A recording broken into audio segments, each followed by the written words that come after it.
Assalamualaikum warahmatullahi wabarakatuh. Perkenalkan, saya Nuning Wijayanti NPM 19 10 30 10 58. Di sini saya akan menyampaikan materi mengenai kodrat bahasa. Bahasa merupakan alat komunikasi manusia. Tetapi kalau kita melihat induk ayam dengan anak-anaknya, seringkali kita mendengar sang ibu mengeluarkan bunyi-bunyi tertentu dan dalam waktu sekejap anak-anak ayam bersebaran menghampiri sang induk. Setelah kita perhatikan, ternyata sang induk mengeluarkan bunyi-bunyi itu untuk memberitahu anaknya bahwa ia menemukan makanan untuk mereka. Dari contoh tersebut, ayam dapat berkomunikasi dengan memakai bahasa mereka sendiri. Begitu pula manusia, kita dapat berkomunikasi dengan bahasa kita. Lalu, apakah bahasa manusia sama dengan bahasa binatang? Jawabannya adalah tentu saja berbeda.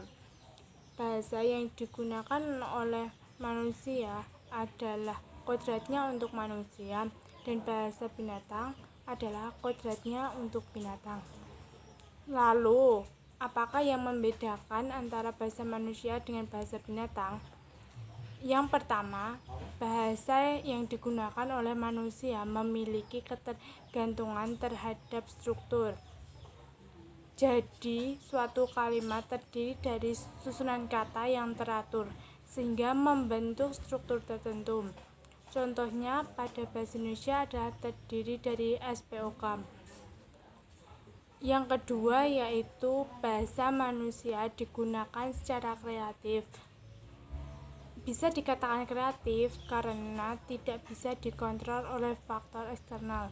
Contohnya, seorang yang kakinya terinjak oleh orang lain, maka secara spontan dia akan mengucapkan kata-kata dan mengeluarkan reaksi verbal yang tidak dapat diramalkan. Dikatakan kreatif juga karena dapat diucapkan satu maksud dapat disampaikan dalam berbagai tuturan, dan sebaliknya satu tuturan dapat digunakan untuk menyampaikan berbagai maksud.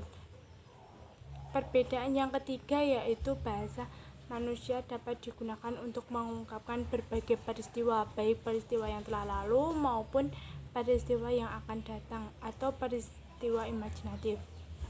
Contohnya, bahasa manusia memungkinkan kita untuk berbicara soal hujan kemarin sore atau soal Patih Gajah Mada pada masa kuno Majapahit yang telah lalu.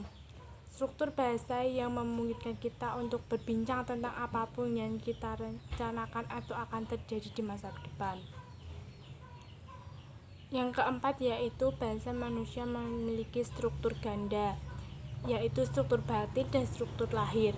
Struktur batin adalah struktur yang mendasari kalimat, sedangkan struktur lahir adalah bentuk struktur tanpa, baik berupa bunyi maupun tulisan.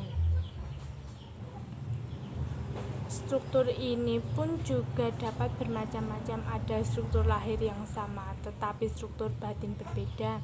Contohnya, orang itu tangan panjang, ada yang mengartikan tangannya yang panjang atau orang itu tangan panjang alias maling. Struktur ganda ini pun juga beraneka ragam jenisnya. Ada satu kalimat yang dapat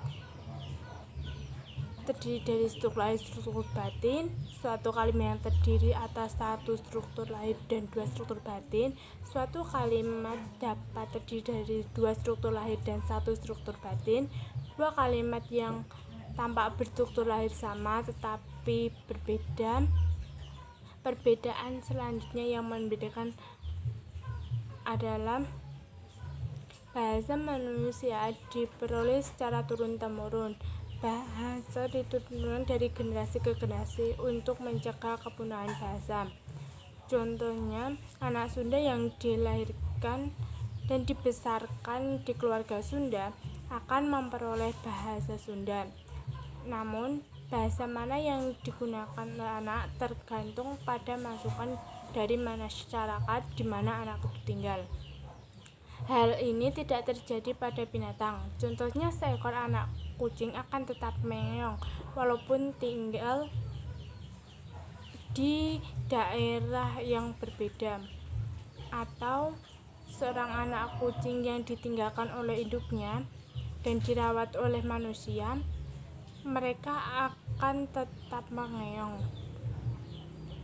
Perbedaan yang keenam yaitu bahasa manusia bersifat arbiter. Disebut arbiter karena tidak ada hubungan langsung antara nama dengan objek. Nama tersebut contohnya pada kata mobil dan benda mobil yang bersifat konvensional pada suatu masyarakat memiliki pengetahuan yang sama dan tentang yang dimiliki mereka. Contohnya adalah Indonesia pada negara Indonesia. Yang ketujuh yaitu bahasa memiliki pola dualitas. Maksudnya bunyi-bunyi bahasa tidak bermakna sebelum digabungkan berdasarkan kaidah bahasa tertentu. Contohnya bunyi A, bunyi I, bunyi R. Jika mereka tidak bersatu, mereka tidak memiliki makna, tetapi mereka baru memiliki makna telah digabungkan menjadi kata air. Perbedaan yang terakhir yaitu bahasa manusia memiliki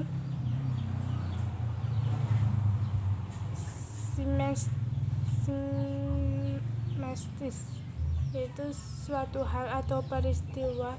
Nama-nama itu akan merujuk ke benda itu meskipun faktanya benda dengan nama itu tidak memenuhi syarat untuk disebut dengan nama itu. Contohnya kursi. Bila suatu saat kita melihat ada kursi yang kakinya patah satu, kita akan tetap menamainya kursi.